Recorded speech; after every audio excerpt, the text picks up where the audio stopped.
Please respond to the poll with the question about what's your role. If you have multiple roles, please check multiple so we have an idea of who's with us. We'll just take a few moments and wait for the responses, and then we'll share the responses with everyone. We hope to have a diverse group of people with us, and we'll look to see if our data reflects that. We just have about 10 more people we're waiting to hear from. And I will okay.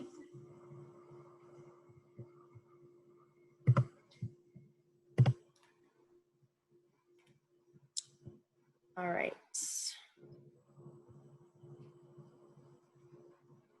Thank you, Maddie. So most of the people that are on are either a Part C or a 619 coordinator, followed by other Part C or 619 state staff. And then in third place is the Part C or Part B data manager. And then we also have some state TA providers, national TA providers, and ICC members, panelists, and OSEP staff. So welcome, everyone. Let's go to our next slide. We'd like to have an idea, and this is another poll. We'd like to get an idea of what changes you're thinking about making in your SSIP this year. So please, if you have multiple responses or multiple items that you're planning to make changes with, please specify that as well. And we'll just take a moment until we wait for responses to come in.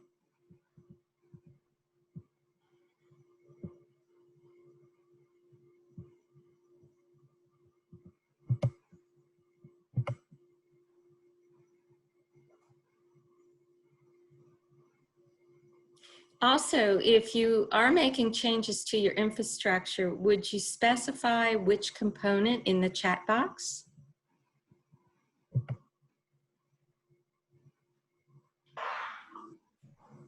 Got about half responded, so I'll just give it a few more moments. Thank you, Maddie.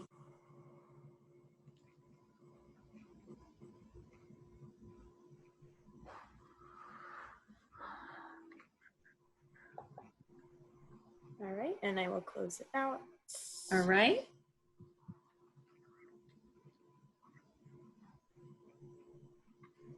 Okay, and so it looks like there's a good number of people that are not sure of what changes you're considering to make. And there are some changes being considered related to implementation of evidence-based practices. We have some that are thinking about changes to the SIMR. Also there are some people that are really not considering making any substantive changes as well. And I did see in the chat that leadership and administrative buy-in is one infrastructure change that they're considering. And also somebody commented about considering scaling up. And let's go to the next slide and the next poll.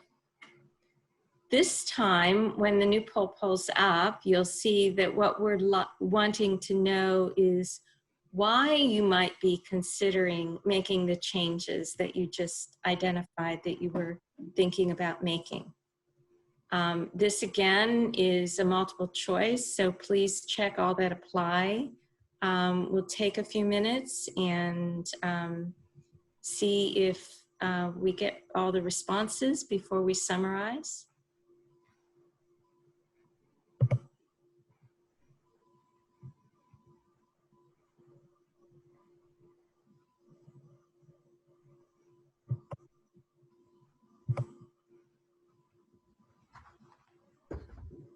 Got just about 30 people left, so I'll wait it up. It's a little bit longer of one, so I'll wait just a few more moments. Yes, it is.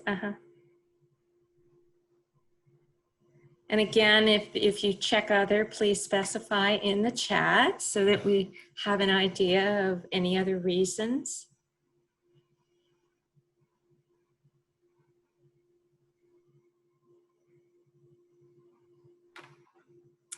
All right, that's a good majority. Okay, great.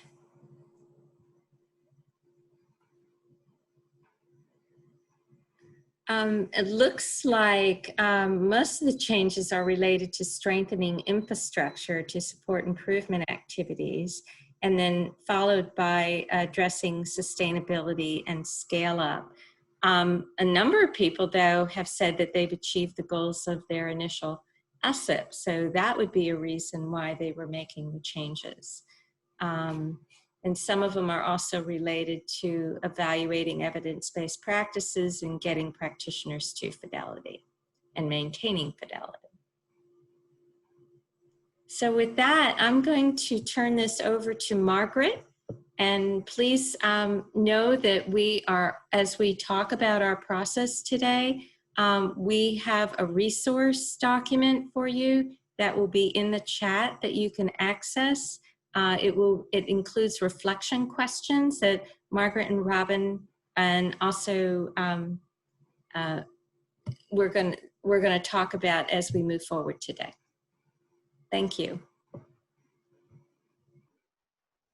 Great, thanks, Anne. And thank you, everybody. We're glad to have you here. And so we are talking today about reflecting on your SSIP. And there might be many reasons why you would be reflecting on your SSIP. These are just a few, so feel free in the chat box to enter other reasons that you're considering thinking about your SSIP.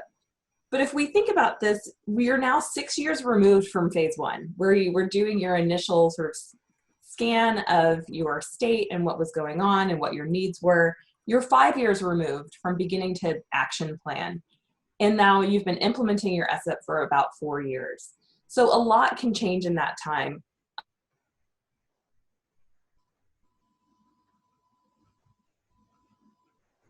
You might be wanting to take stock of how far you've come in those, identifying intended and unintended outcomes. So this process of looking at what has happened across your SSIP, you can see what you had intended and then what actually happened, and some of those might be unintended outcomes. And also you might be considering which activities you can discontinue, which ones you might modify, which ones you might be scaling up, and which ones you might be sustaining at the level that you're doing them. So if you have other reasons why you're thinking about reflecting on your SSIP, please feel free to share those. When you think about who to involve in this reflection process, you want to think about how you can view your SSIP from all sides. So who can be involved in that to help you really see this from all different perspectives. So when thinking about who to involve, you want to make sure that you're involving these people who can help you get the big picture view across the state. So you might be able to identify where things are working better in some communities than they are in others, and identify bright spots, identify barriers, and those kinds of things. So get the big picture bird's eye view. So as Anne mentioned, we're going to be going through a series of reflection questions. We will have the document for you that we'll share in the chat box, and that will also be uploaded to the app for the conference so that you can access that. We're only going through a very small subset of these reflection questions that you might go through to think about your SSIP. So we're going to be talking about considerations and data that you might access and analyze to be able to help you answer those questions.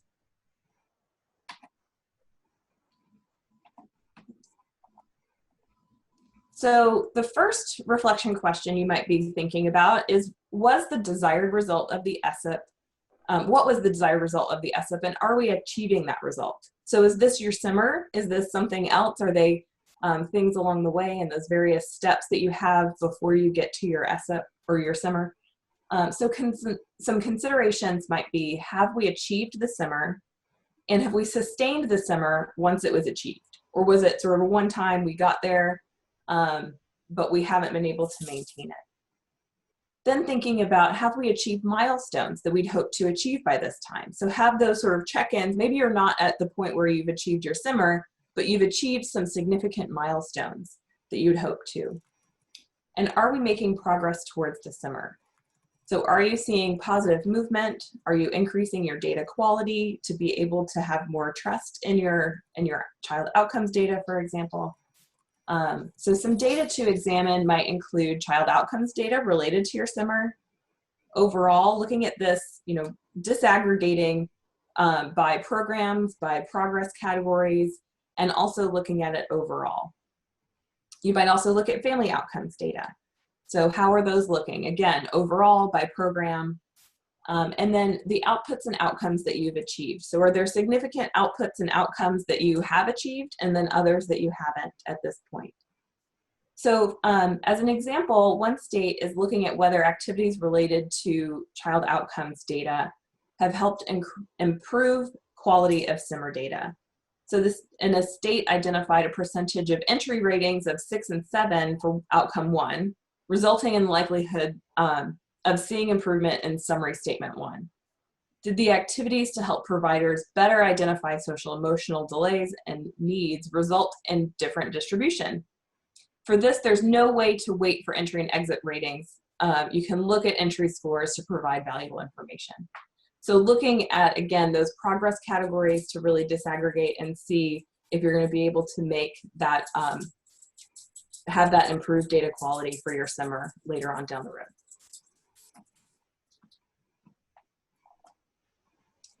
Another question, so I saw in the chat someone mentioned COVID and your ability to impact and conduct training on evidence-based practices. I have a feeling a lot of you are in the same boat, that this is, COVID has certainly had an impact, but there's also many other events that have impacted states and communities across the country over the last several years. So this might be COVID-19, hurricanes, wildfires, earthquakes. So how have these catastrophic events impacted your SIMR? So again, here, considerations, thinking about momentum. Has it impacted your momentum? How has capacity to carry out the SSIP activities been impacted at the state and local or program district level? So not only at the whole state, but you might have, for example, if you have a wildfire, it might only impact a certain community. It might not impact the entire state. So are you seeing that particular program or that particular district has a more limited capacity to implement the SSIP activities? And then have events impacted your priorities? So has this made you sort of rethink about what your activities are, because either something has become more of a priority or has become less of a priority? And then have events caused data disruptions? So again, some data to examine might include projected timelines and outputs and outcomes achieved, qualitative data from programs and districts about what's going on. Again, you could look at all of those other pieces of information that we talked about on the last slide. So an example here is a state with activities to increase use of telehealth. So this state was really trying to implement telehealth, get practitioners on board with using this, with plans to scale up over time. When COVID hit, all of a sudden everyone's implementing telehealth. So the priorities shifted because now they don't really need to roll it out to everyone. They're considering how to shift their evaluation so they can collect more meaningful data on how telehealth is actually happening, and given this new context. So shifting from just our programs implementing it to how are they implementing it, how are they using it, what's the quality of implementation. So this is an example of how your priorities might shift with how you're looking at particular activities.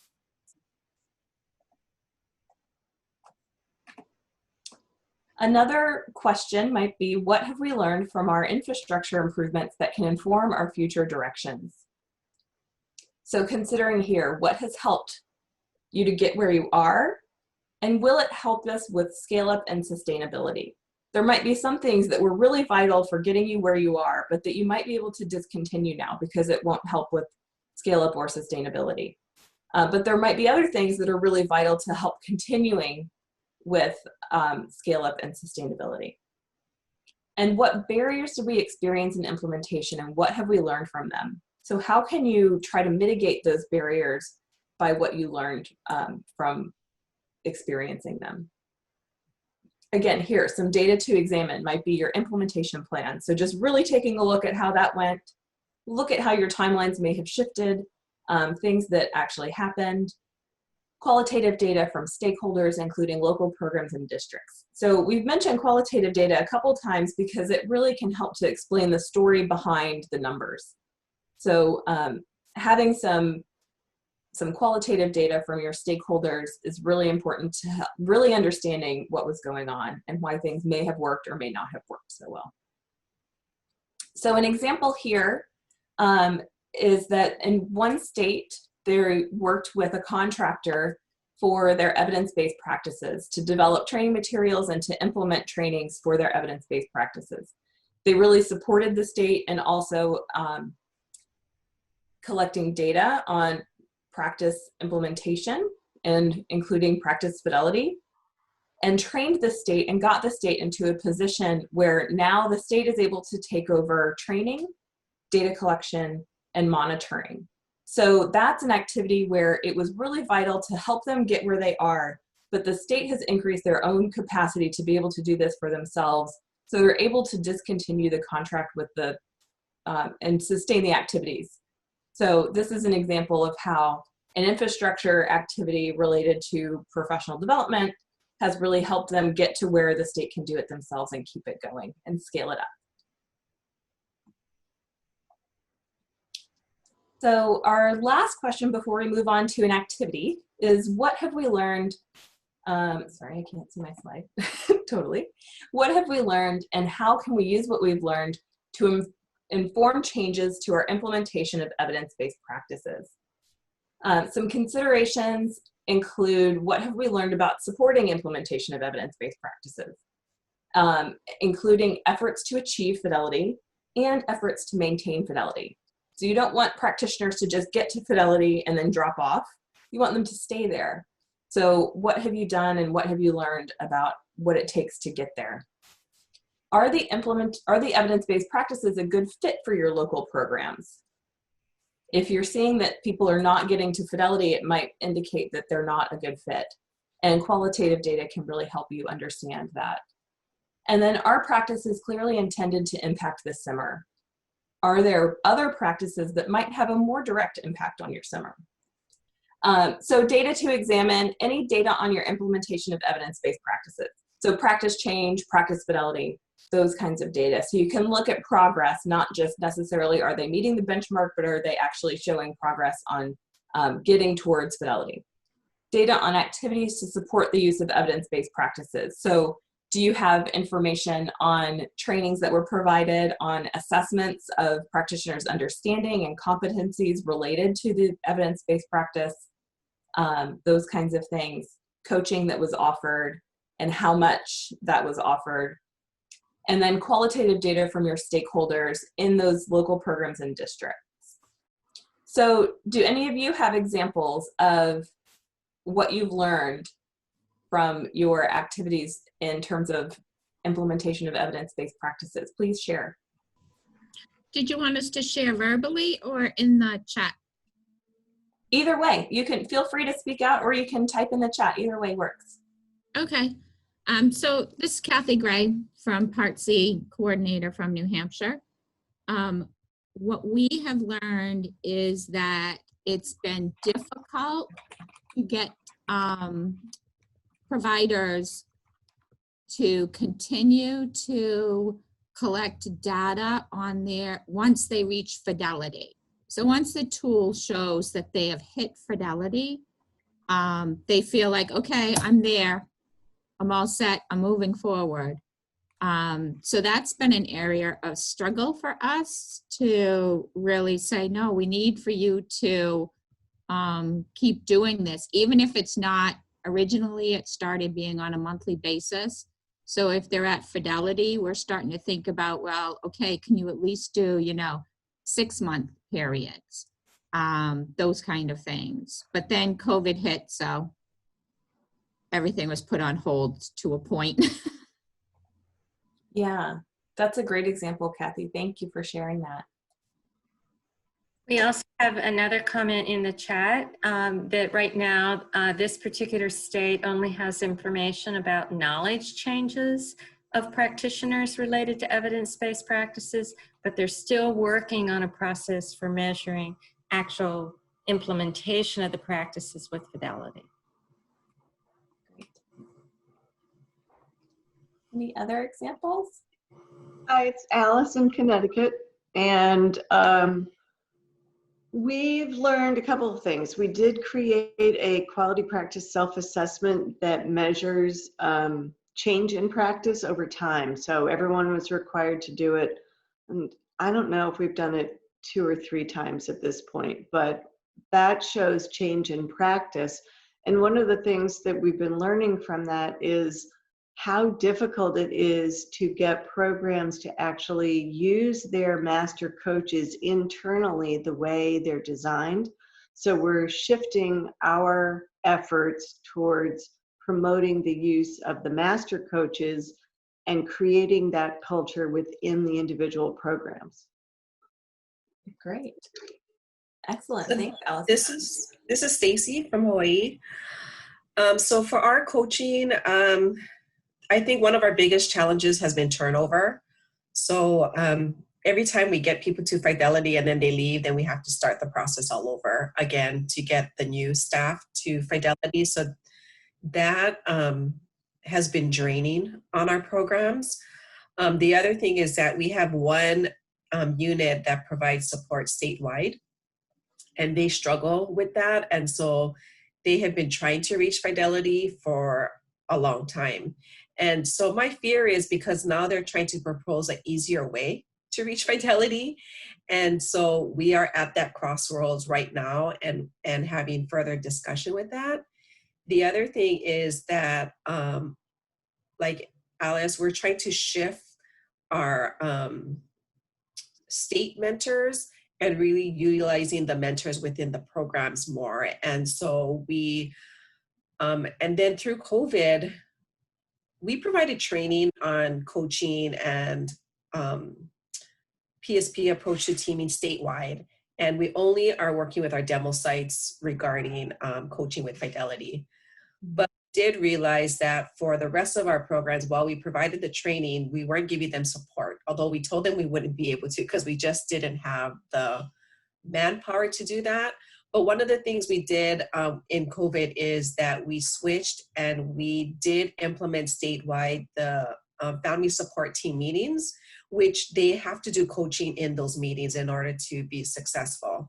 And so we did the training, and our state level staff are now providing TA support to all of the programs regarding their FST. So they're doing observations, and then they meet with the program manager for the program manager then to develop an action plan on how they're going to support their staff.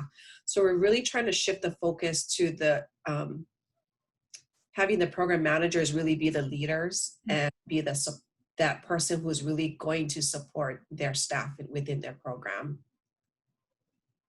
Excellent. That's a great example of how you've looked at sort of how it was going and how you might be able to increase the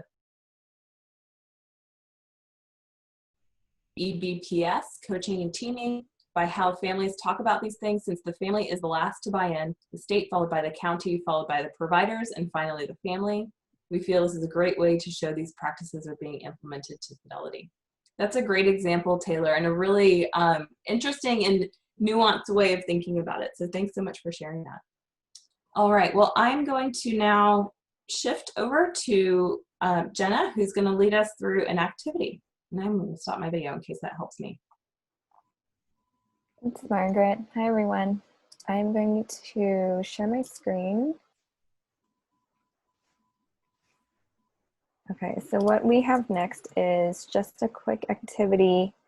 We're using, rather than breakout rooms, we're using these sticky walls. It's a virtual sticky wall that we're using called Ide Boardz. We are hoping that this gives you all an opportunity to just kind of reflect on what you've heard so far. This is really just kind of just to get some thoughts down on virtual paper.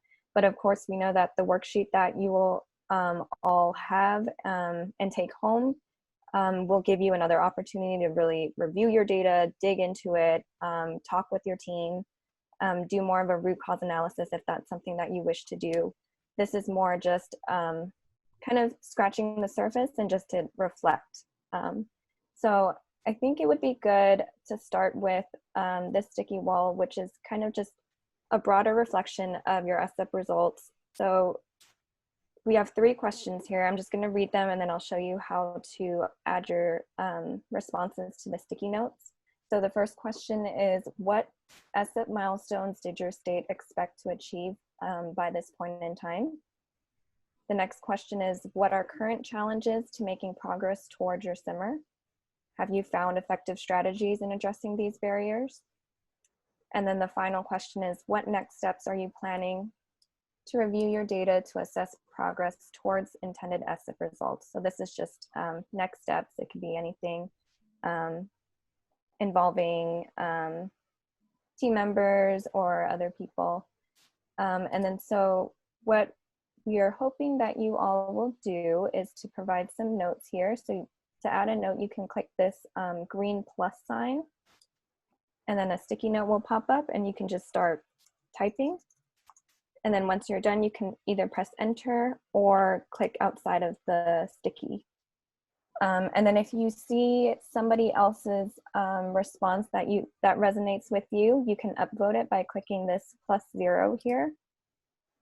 And then giving it a thumbs up.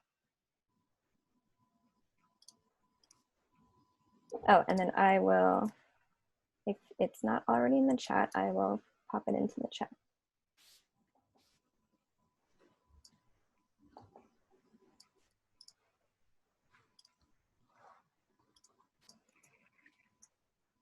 Oh, thanks, Margaret.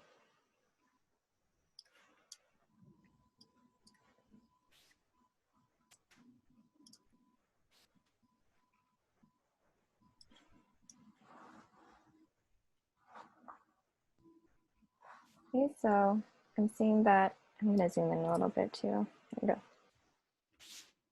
Since we just talked about evidence-based practices, I'm seeing that some people are choosing the sticky that the milestone that you had expected to achieve by this point were to be implementing evidence-based practices with fidelity by most practitioners. Master cadre of practice-based coaches and process coaches. This is similar, that all our providers would be coaching with fidelity. Expected greater impact on the SIMR by now. And then current challenges, not enough time, high turnover in staff and coaches, people having trouble focusing on items outside of those related to the pandemic, lack of buy-in by providers and staff,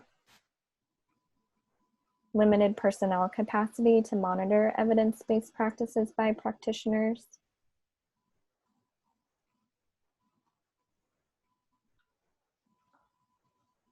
and if anybody would care to elaborate too, please feel free to unmute.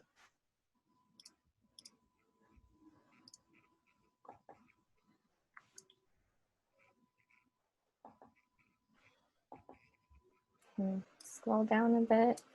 Referral sources still don't get it. Successful efforts to improve data quality have resulted in SIMR decreases.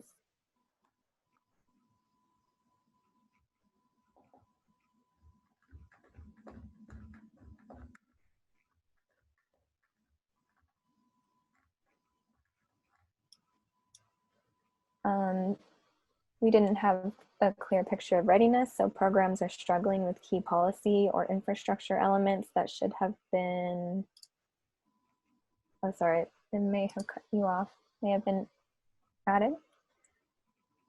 Delay in scale up activities due to COVID. Have there been any strategies that people have, we're gonna actually do a second sticky wall too that addresses SSIP disruption, so I think we can probably go into more detail on that. But if you all have strategies, any successful stories that you want to share in facing these challenges.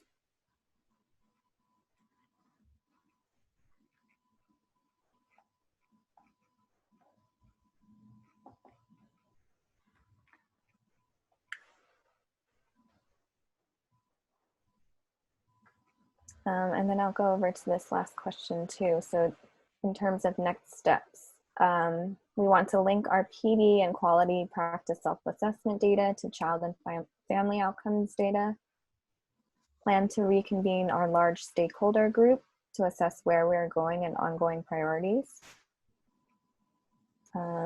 Linking our data between providers and child outcomes to better analyze the impact of evidence-based practices and training. Having diversity in ICC membership and committees. Review 4 years of data and categories and pre and post trainings. New fidelity checklists for providers and administrators from which data will be collected up to the state level.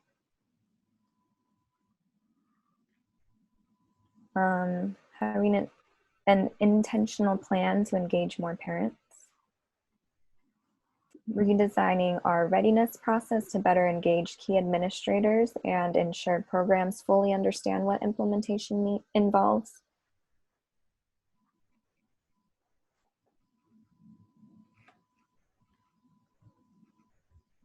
So it is interesting to see that some of these are, I think we're covering evidence-based practices as well as infrastructure improvements, as well as there are some things here that seem like are more systemic changes that you all are seeing, or systemic barriers that you all are seeing. For example, building buy-in, that, building buy-in, limited personnel capacity, limited time, COVID.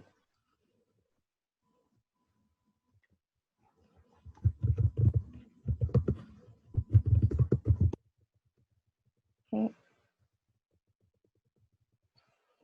So let me zoom out just a bit. So I'm seeing a lot of additional notes here under the challenges. So delay in scale up activities due to COVID, delay in implementing this US process with fidelity. Training happened, but with COVID, observations haven't occurred. Need buy-in at higher levels than originally anticipated. Costs associated with peer coaching. We have applied for and received some local grants to assist with this.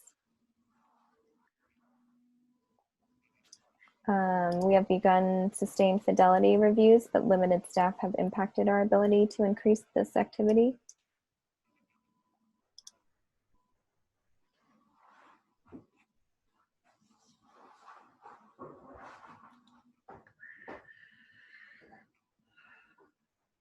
Does anybody want to share any successful strategies that they have found to be effective? Whether it's related to costs and securing new costs, or innovative ways of securing funding.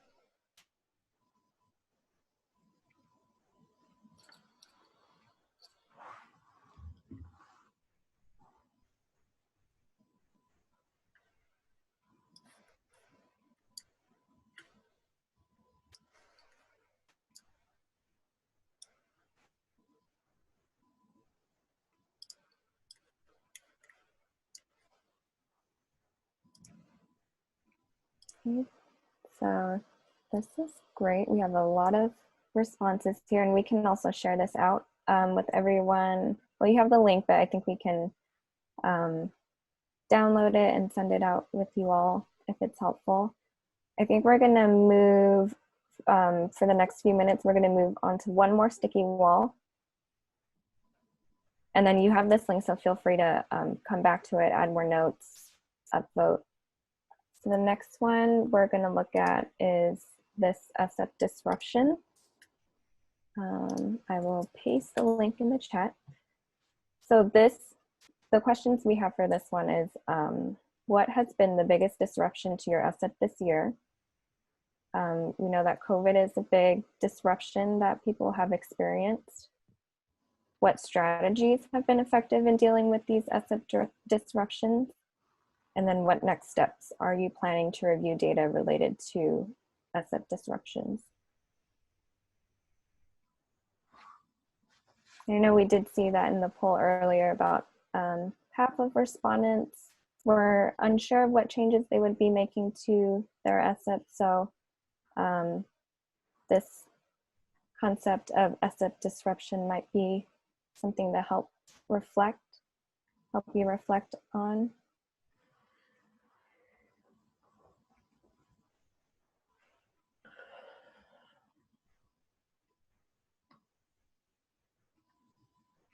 So a strategy that has been effective is training more mentor and master coaches. Observations can be done virtually without the need for statewide travel. Scaling up on some SSIP activities.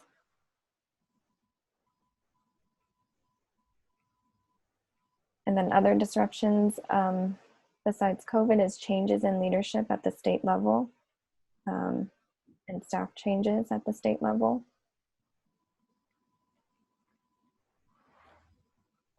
State budget holdbacks in COVID, required SPP APR extension, hope to make additional changes earlier.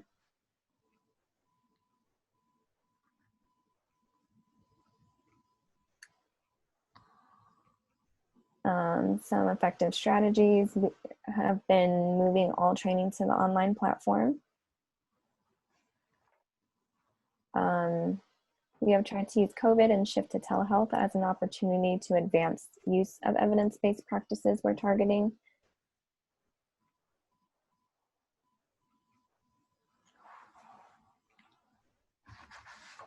The switch to telehealth has required more of a commitment to coaching and family engagement.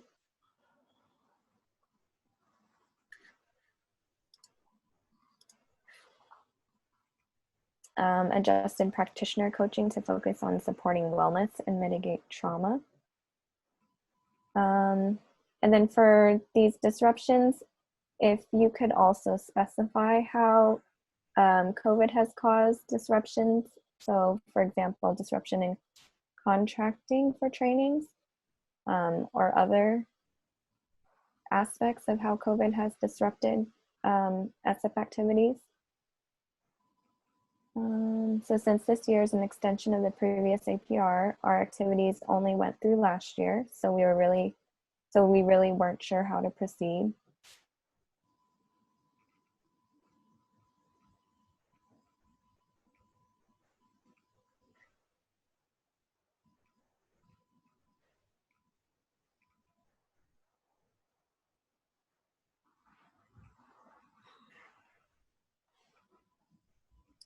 And then other strategies, adjusted practitioner coaching to focus, oh, I read that one. We have 8 fewer programs from 27 to 19, which is more efficient. Successful communication with Part B to ensure reconciliations are complete and timely. Created a leadership team cohort to create a space for team leaders to discuss challenges and share ideas to address COVID impacts.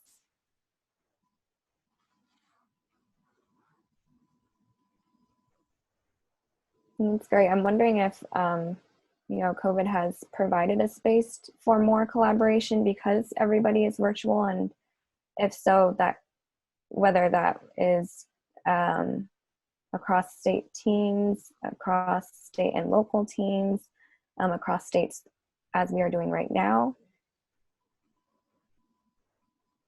and whether there's more opportunity for cross-state collaboration in sharing effective strategies.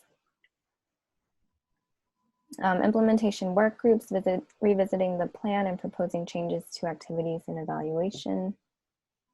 Okay, thanks for adding some COVID specific related disruptions. So COVID pulled our time away from SSIP to develop remote early intervention rules and payments and EIS over the summer when LEAs were closed. Disruption in child outcomes data.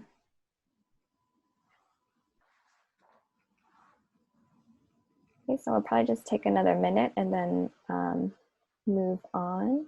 And then I'll read some of the next steps. So creating a way to track the movement of individuals through our PD system to measure retention. Added some questions about the impact of COVID to our annual survey of all providers on their use of evidence-based practices.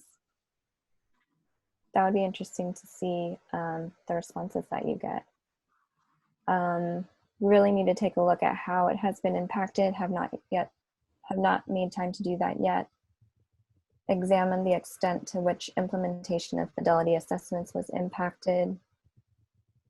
Examine changes in reported coaching time and activities to better support coaches and practitioners through COVID. Planning to survey providers to see where they are in implementation and to determine PD needs. Yeah, the survey is a great way to get feedback and maintain that feedback loop. Okay, so I think this has been great. Thank you all for providing your responses. You can continue to do so, and you have the link, so if you want to look back at it to see how other states are responding, or if you get ideas. I think I will turn it back over to you, Margaret. Excellent. All right, so thank you so much, Jenna. That was great, and thank you all for contributing. So now we're really excited that you all can hear from Ginger about Oklahoma and how they've been thinking about their SSIP and planning and thinking about moving forward. So Ginger, I will hand it over to you. Thank you, Margaret. I hope you all can hear me all right. Based on the comments we've heard so far, it's been really interesting to see that most of you are doing a lot of reflection already, and hopefully you're doing that annually. I wish over the past few years that we would have had a reflection sheet like the one that this team is handing out, because it would have been helpful annually to use that to really think about where the SSIP is on an annual basis and where it should be going. But I would guess that most of you, as we did, have used similar sets of questions to review data on an annual basis. So just a little bit of background about Oklahoma's program. We call our Part C program Sooner Start, so I will refer to that regularly. And a little bit about our structure before I get into a lot of details. All of our employees are state employees in two different agencies, the Department of Health and the Department of Ed, so they co-lead with the Department of Ed primary lead in that partnership. We do have a small contingent of contracted providers to assist in various areas. We do have difficulty hiring staff in very rural areas. We have 77 counties and 27 sites across the state serving all of those counties. And our annual child count is about 3,000 children. We do not serve or identify at-risk children, okay? So it's a fairly narrow eligibility criteria that we use. So hopefully that just gives you a little bit of sense of our program. Our old SSIP, as we refer to it, our former SSIP that we are finishing up now, we are going to do a complete overhaul of that. Our original SIMR was early or emergent literacy, so looking at the knowledge and skills, early childhood outcome, and thinking about it specifically from a literacy perspective. So what can we be doing to prepare our very youngest to be more literate when they approach school age? The population target was one county and one site, well, two sites in northeast Oklahoma, the Tulsa County area. And that was selected, and the SIMR was selected to align with our Part B SSIP. So the Part B SSIP focused on early literacy, pre-K through third grade, and that also was in Tulsa County. So there was a deliberate effort at the beginning to tie those together, and that was largely because the Part C program at the time was heavily managed by Part B leadership. So our Sooner Start, our Part C program, did not have as much say in those choices as we would have liked at the time. So the program did what was expected, and we followed that SIMR, and no further connections were made between the two SSIP programs. So despite that original design, there hasn't been much effort to look at those collectively or collaboratively, which is something of a problem, given that ideally they would have been working together to advance early literacy, but that just didn't happen. I will acknowledge that that early negative, that decision on the Part B part to sort of override some of the Part C preferences did negatively influence buy-in at that early stage, and that has had an influence throughout. So just to make you all aware of that. But our strategies, we had 5 strategies that we implemented. We built a database infrastructure, so we have an online IFSP system, and we can transfer records electronically from Part C to Part B. We developed a more advanced professional development framework. We provided early literacy professional development to providers, and we did quite a bit of training in a variety of evidence-based practices to use with families. We did not originally require a specific EBP to be used in that area. And originally our feedback from OSEP and TA centers was that we did not need to do that until the last year of our SSIP, and when we were told we had to adopt a very specific one. So that was a little bit problematic over time that we received varying feedback, but we did adopt an EBP last year, a very specific one to implement. So that was one of those changes that we made over time. Another strategy we implemented was early literacy outreach to families, mostly through information sharing in a variety of ways. And then finally, we did training for service providers in the use of assistive technology to support emerging literacy skills, increasing the use of AT when appropriate. So again, just to give you a sense of where we were, that was our approach and some of the work we did. All of those strategies were implemented essentially simultaneously from the start. So we didn't sort of ease into it. We just jumped in and we tried to do as much as possible from the very beginning. So something that we may change in this next one as we have learned from that experience. We did conduct an annual reflection on the SSIP, what was going well, what challenges we were experiencing, whether we needed to change any of our strategies. Early on, we actually dropped one of our strategies. We started with 6 because we recognized from the very beginning that it wasn't going to be feasible as we originally designed it. So we just cut that out of our SSIP completely. But the rest of them, we tried to tweak, we tried to improve, we tried to determine what wasn't working well and how we could improve that, whether scale up was ready or whether we needed to scale back even on specific efforts. So we really did make an effort to reflect annually on how can we make this plan the best possible to improve emerging literacy skills of our 0 to 3-year-olds. So we knew fairly early on what was working well and where we had consistent challenges, and we worked to expand those successful strategies and adjust those that were not as successful as we wanted. So one thing that helped with that, from the very beginning, we set up a very thorough evaluation plan that included initial measurable objectives, intermediate outcomes for each strategy, and we probably had between 6 and 10 objectives and outcomes for each strategy that we measured over time. Some were first year, some were second year, and so forth. But that really helped us identify where we needed to make improvements, what wasn't working, and we had a lot of baseline data on every single point. So we could tell where growth was occurring and where we were struggling.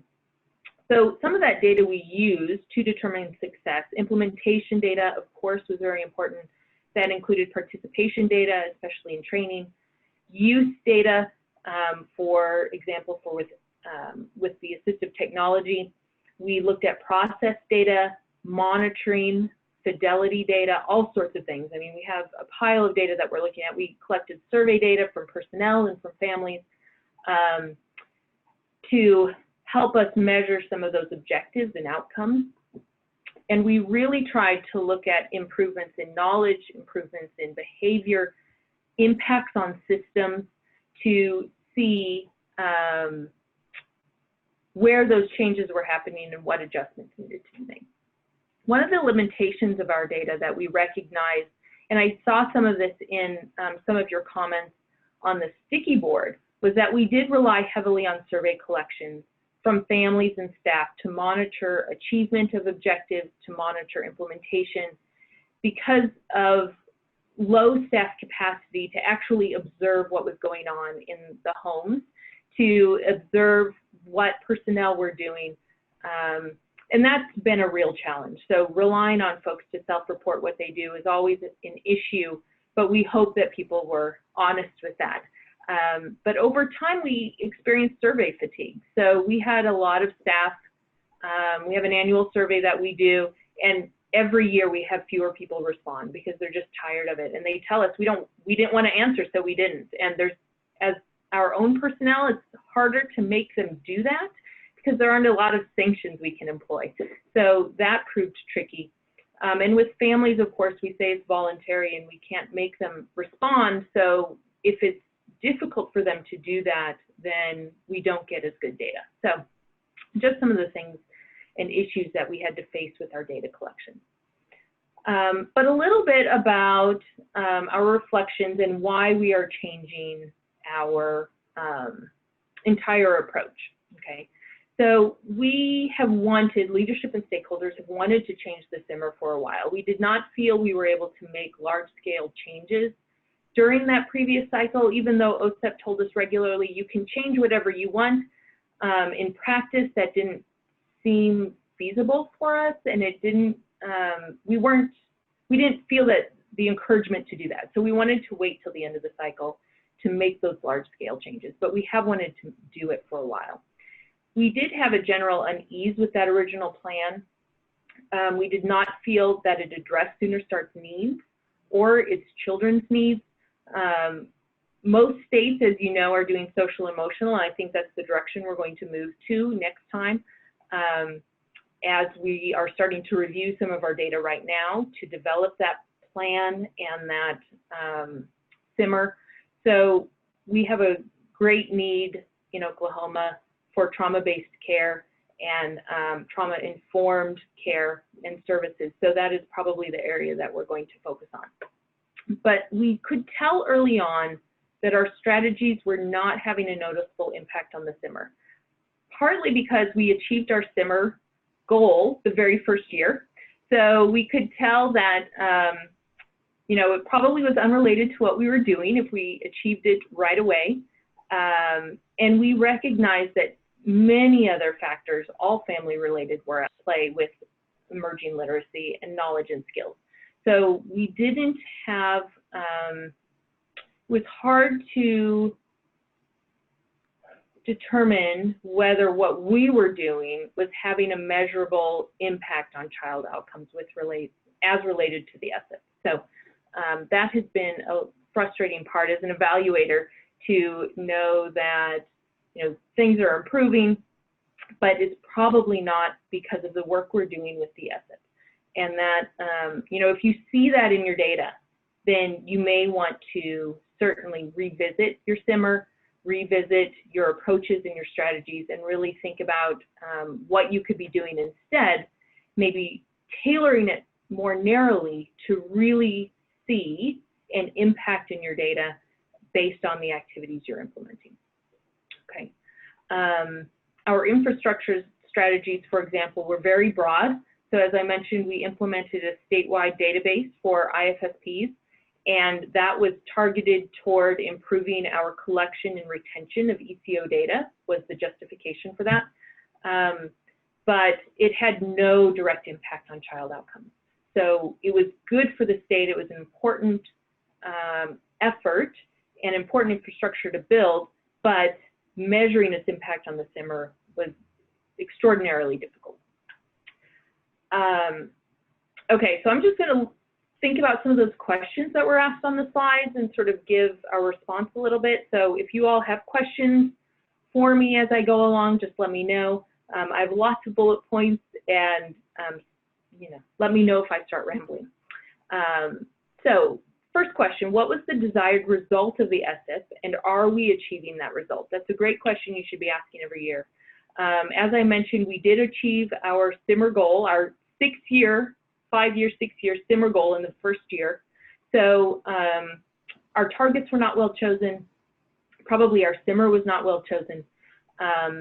And the results did go up and down annually, but they clearly stayed at a higher level than we initially anticipated.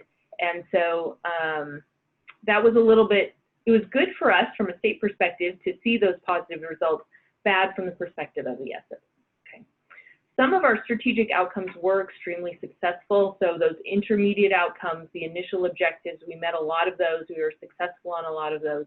So we were very pleased with those changes. But on other strategies, we really struggled. So we had weak buy-in from staff in certain areas who argued about a lack of capacity or relevance. One problem we had, continue to have, is that some of our providers did not see their role as improving emerging literacy skills of their kiddos. Their OTs and PTs, they are working on improving mobility or other things like that. So asking them to talk about reading, to talk about literacy, that was way outside their comfort zone.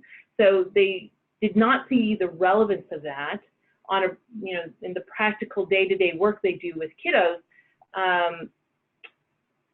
outside of the SSIP. And so we were asking them to do something that they didn't see as important. And that was really problematic for us over time. Local teams found it difficult to encourage participation in what some perceived to be voluntary efforts on some of our things. So,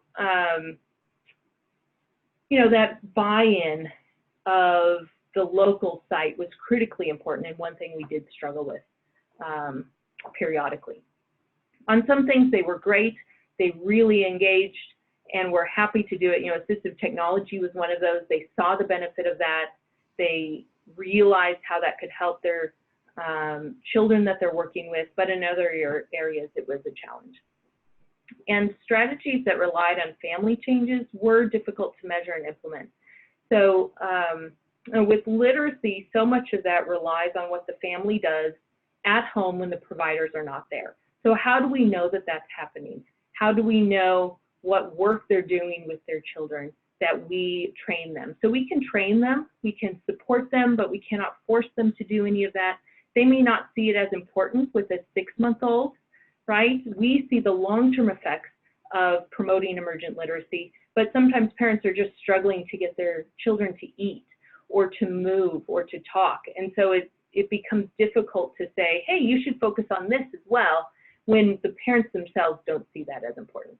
So without that family commitment and desire to pursue the same goals that we had with the SSIP, we didn't see some of the changes in the family approaches that we would have liked.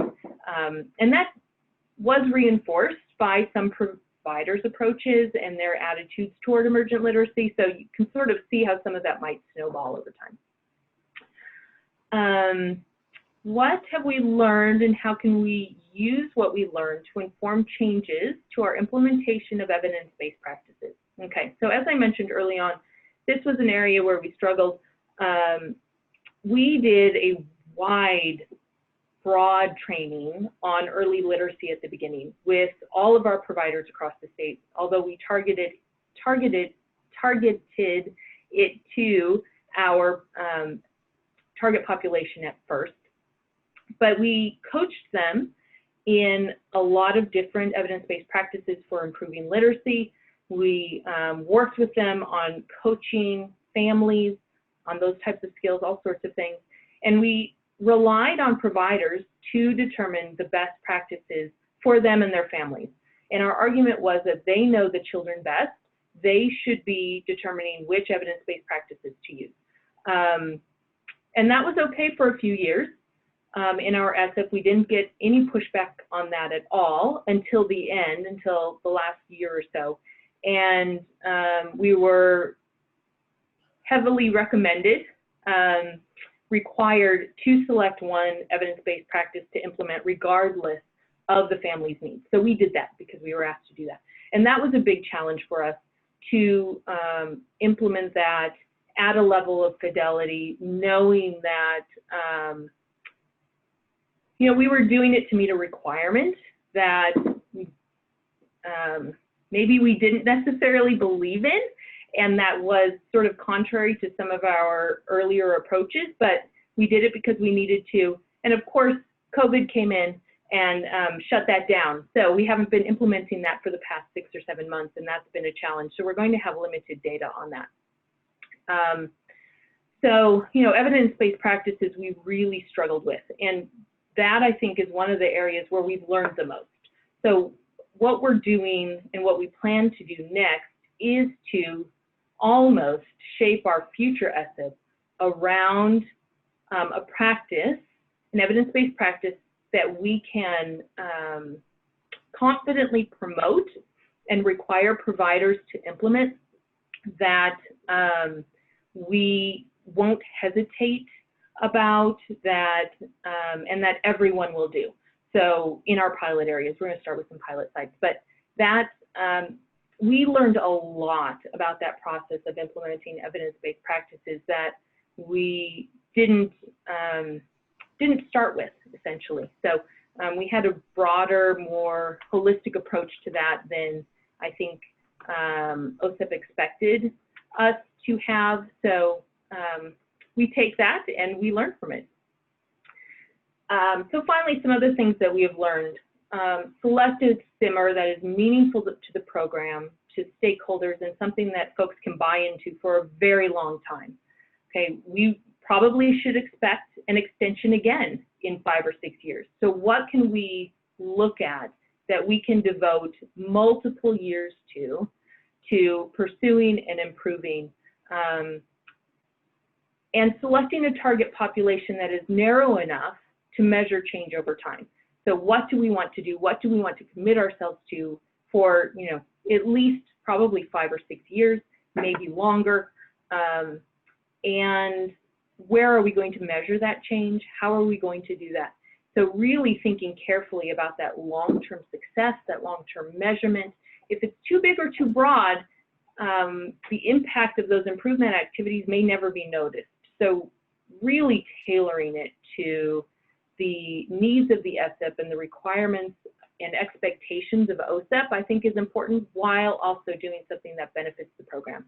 So, you know, there are some conflicting expectations there about what we would like to do. Frankly, we would rather not focus on one of the ECOs at all. There are other things we would like to do, but we know that's what we need to do.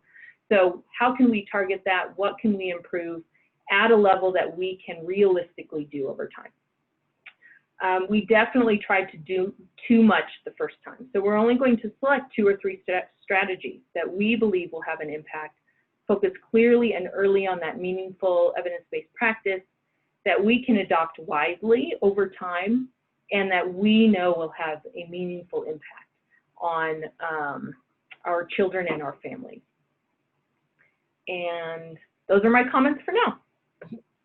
Awesome. Thank you so much, Ginger. It's really interesting hearing, and I hope that many people can relate to those different processes that you've gone through. I'm sure everyone has experienced at least one little piece of that, so thank you. All right, so Robin. Yes, next we wanted to get you started thinking about your next steps, kind of a preliminary action plan or take-home plan, if you will. We know you've had just very limited opportunity in this session to reflect, and hopefully with more time to reflect and with the guidance of the reflection questions, you can also use those to inform your next steps. So, and in just a little bit, we'll actually do a sticky wall activity about some next steps. So as you're thinking about that and reflecting, you know, your next steps would consider what activities you should scale up or conversely discontinue, the activities that you should modify and how you should modify those, any consideration to either additional data that you need to collect and or additional data that you need to analyze that you haven't had a chance thus far. And then finally, who should be involved in those decisions? And it might not be the same groups of folks for all of those steps, but you know, considering who the stakeholders are, who the stakeholders are, who should be involved in some of those next steps. So before we do our sticky wall, we just wanted to share some information from the state of Washington, Part C. And Lucas and I have been supporting them in their work on the SSIP implementation as well as the evaluation. They could not be here today, but wanted to share some information about their reflection process. Washington started out with a lot of activities and a lot of data collection, and they thought it was time to hit the pause button to reflect on their scale up plans, what to scale up, how to scale up.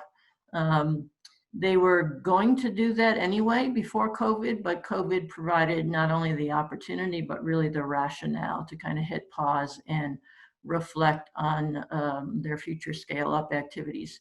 Their implementation sites continued to do what they were doing. They continued to work on plans for sustainability, but before they scaled up to other local programs, they wanted to just kind of review what they had, look at some data and see what that was telling them. So for example, one of the activities that, so Washington sees SIMR was summary statement 1 for outcome 1, social emotional relationships. One of their activities was training on and requiring the use of the DECA. For those who don't know, it's the Devereux Early Childhood Assessment for social emotional constructs. There's a version for 1 to 18 months, 18 to 36 months, and a preschool version as well. So Washington is the state that saw in their early on broad diagnosis, they saw kind of a ceiling effect for their outcome 1 data, their entry data. They saw a rather large percentage of kids with entry ratings of 6s and 7s, way beyond what they were seeing for the other 2 child outcomes, leading them to suspect that some folks in their service delivery system, especially those in more remote sites, didn't have the knowledge, the skills to really identify social emotional needs, and so hence the use of the DECA. They also had a rather extensive effort on helping locals use and analyze their COAST data. They started out kind of from a data quality standpoint, but ultimately evolved that into actual use for program improvement. And then their evidence-based practice was a practice called Promoting First Relationships. It was developed by the University of Washington, and they had 3 levels of training with PFR. For the 2 higher levels of training, they had pretty good measures of fidelity that were actually developed and implemented by the developers, the folks at UW. But the vast majority of their practitioners were going through just a level 1 training, and they wanted to look at fidelity there, thinking that, you know, those folks who had level 1 training would ultimately be coached by those who had gone through level 3 training. So as a proxy of fidelity for the level 1 folks, they were using the HOVRS, which is the Home Visiting Rating Scale. There's a couple of subscales on that. Some deal with the quality of the process of the home visit, and some deal with the effectiveness of the home visit. For example, in terms of engaging parents, engaging children, and engaging parent-child interaction. So they wanted to look at the HOVRS, and we actually did that. They had some very good data on that. and delivered the HOVRS in 2 ways. Everyone did a self-assessment, so a self-report using those rating scales. But then they also, as kind of validation of that self-report, did some observational studies, you know, peer or supervisor observations of folks, and also filling out the rating. And they had some really nice validation of that data, suggesting that the HOVRS was a pretty good proxy for fidelity for those level 1 folks. And in fact, the UW folks had actually suggested the Hovers. It's not a direct measure of fidelity, but it's a pretty good proxy. So those were kind of some of the questions they were trying to answer, and they've answered some of those, mostly to their satisfaction, but some to look at, you know, some minor tweaks here and there. And then next slide.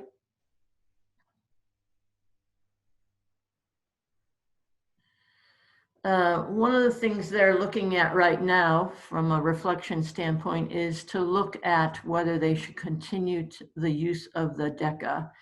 And it's really kind of a hypothesis about the potential impact of the DECA on really two different intermediate outcomes, if you will.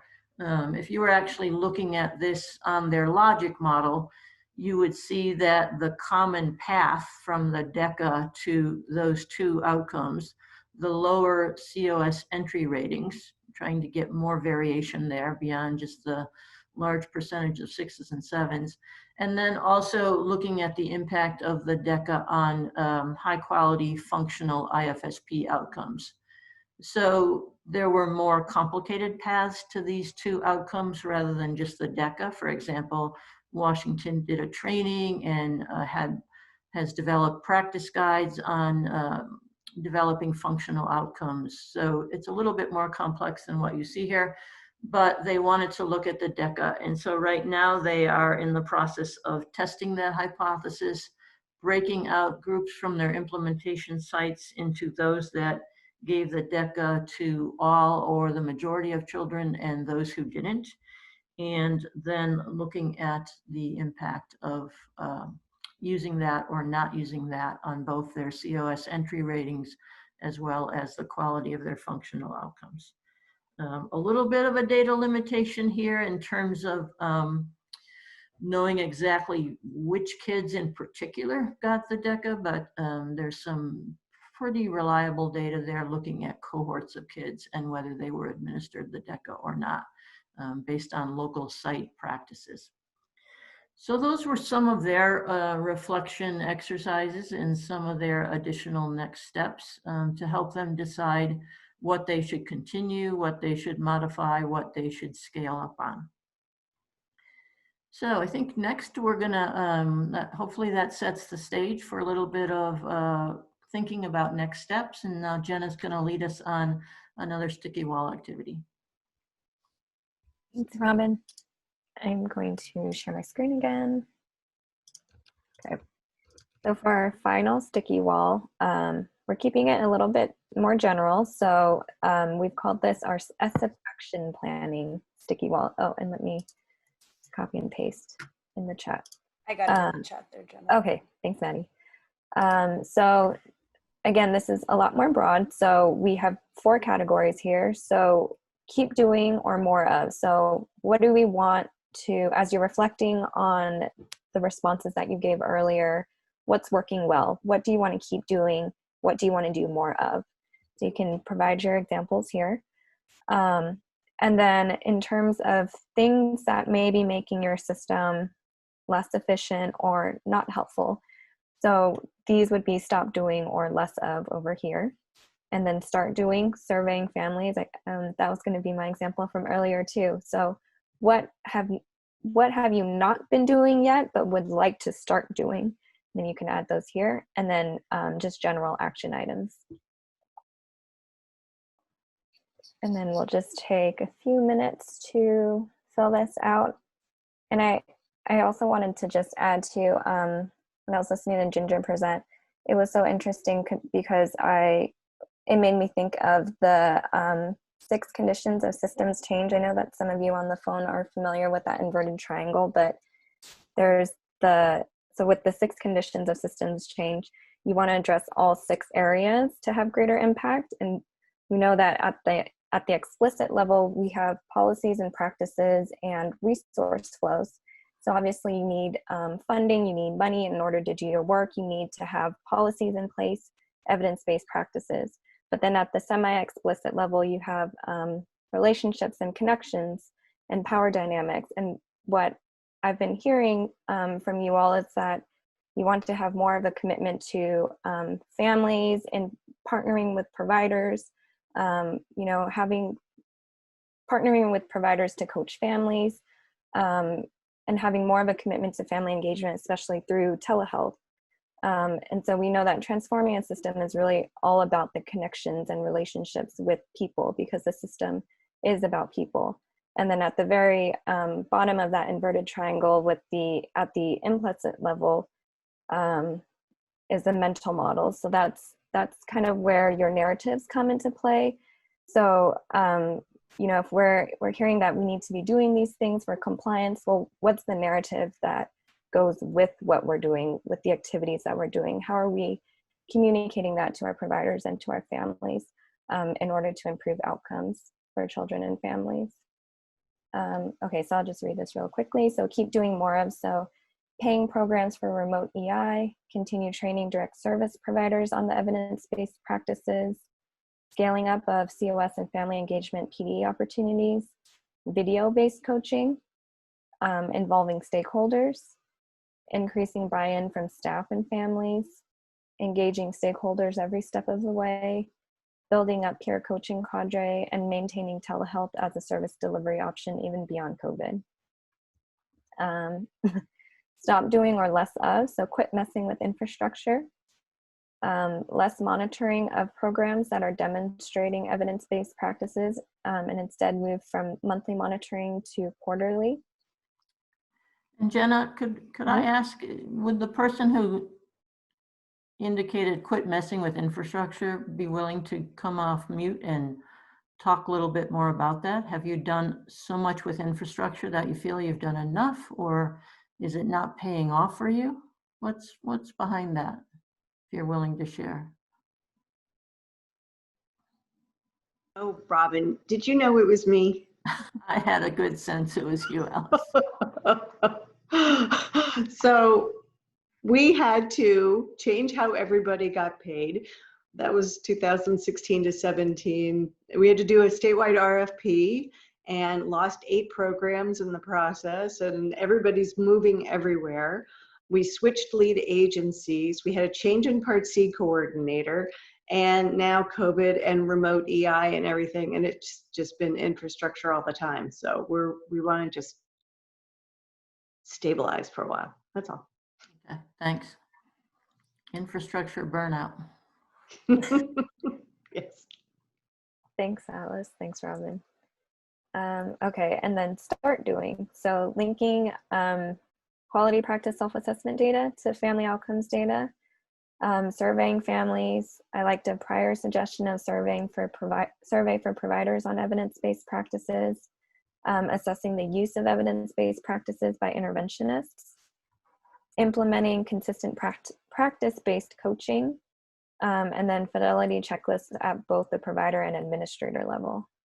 And then just general action items, revising permanent, as in non-COVID PHE, remote EI procedures, assessing the impact of the pandemic on progress, checking with pilot sites on what has been most effective and should be a priority for scale up, and then doing a data and infrastructure analysis similar to what we did in phase 1 to see where our current system strengths are.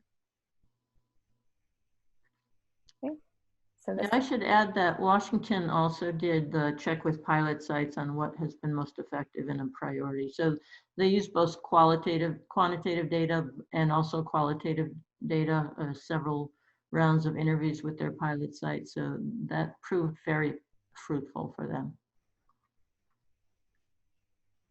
Thanks, Robin. And then we have one more, planning and implementing a series of reflection sessions for a broad array of stakeholders and partners to prepare for the next SSIP cycle. These are great. Thanks, everyone. So I know we have a few more minutes just for conclusion. So I'm going to turn it back over to you, Margaret. Thanks, Jenna. And I am going to turn it over to Anne. Well, thank you, Margaret, Robin, Ginger, and Jenna for all your sharing of information and for leading us through the Ide Boardz activities. I thought it was great. We appreciate everyone's contributions to the activities and also in the chat. So thank you very much for that. I did want to remind you that we do have a handout, which is our reflection questions, and Maddie has reposted it in the chat in case you missed it earlier. We will have it available on the website with the recording of this particular presentation. We will also try to see about getting the slides there. We wanted to remind you that technical assistance is available if you want to have support as you move through any type of reflection process on your SSIP. We encourage you to reach out to your TA liaison or TA provider to make a request, and we'll be sure to get you connected to the right people. Also, I wanted to give a brief reminder to please complete the session evaluation. And if you have questions about where to get that, it is on the Crowd Compass registration site. And if you scroll to the bottom under surveys, you will see that. And I think Maddie's going to post that also in the chat, just as a reminder. But we'd really appreciate your feedback on the session. We will definitely use it to make improvements as we plan future TA work and future sessions with you. So thank you again for being here today with us and for your contributions to our discussion today.